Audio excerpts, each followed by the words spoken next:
Chapter 3, Raised by Rage. It wasn't some grand act of heroism. I wasn't brave. I was 10 years old, terrified, and shaking. And I did the only thing that made sense in that moment. I ran toward the monastery, toward my father. I clawed at his hair, screaming for him to stop hitting my mother, my small fists trembling with panic. It wasn't strength that moved me, it was desperation. The kind of instinct you can't ignore when the person who gave you life is lying half naked on the floor, trying to hold on to hers. He churned. His face was blood red, bloated with rage, his chest heaving. I was sure I was next, and yet there I stood, holding a tuft of his thinning hair in my trembling hand, heart pounding like a war drum in my chest. Then she moved. My mother, bleeding and broken, somehow pulled herself up from the floor. She slipped past him, her moves frantic, panicked. She got in between us, on her knees, shielding me with her body as if she could stop a man twice her size. She begged. Tears streaked down her cheeks, smudging the mascara she painted on hours earlier to look presentable for a man who didn't deserve her beauty, her loyalty, or her forgiveness.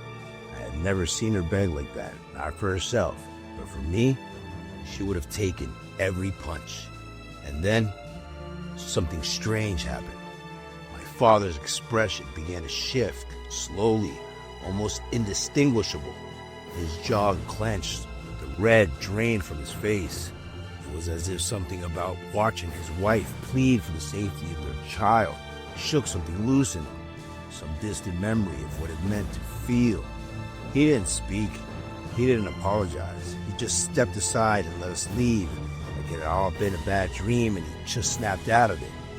The walls, once suffocating, felt like they took a step back. The air thinned just enough for us to breathe. With what little strength she had left, my mother led me to my room. We climbed into my small bed, her body still shaking, still bleeding, her arms wrapped around me like a shield made of love and exhaustion. We prayed. Her voice was barely a whisper, but every word carried the weight of 1,000 bruises. It wasn't the kind of prayer you hear in church. It was the kind that comes from somewhere deeper, from the pit where pain and hope live side by side. I listened to her speak and thought, one day, I want to sound like that. Brave, even when it hurts. Steady, even when you're crumbling. We held each other like war survivors, waiting for the shelling to start again. But it wasn't that night I remember most. It was the morning after. I woke up and she was gone.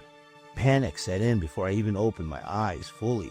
I shot up, listening, searching for signs, and then I heard it. Bacon sizzling in the kitchen. The sound of normal.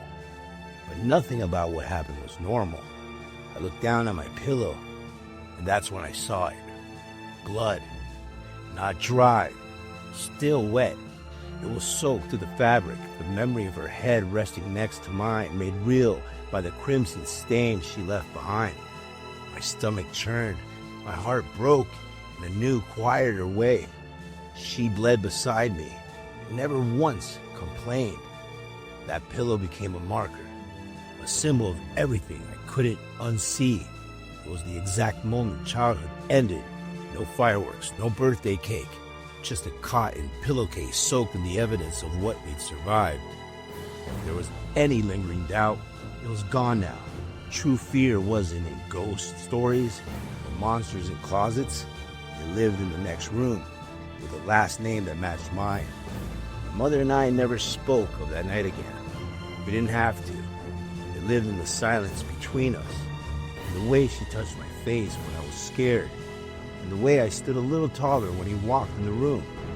It bonded us, not because we were safe, but because we were not.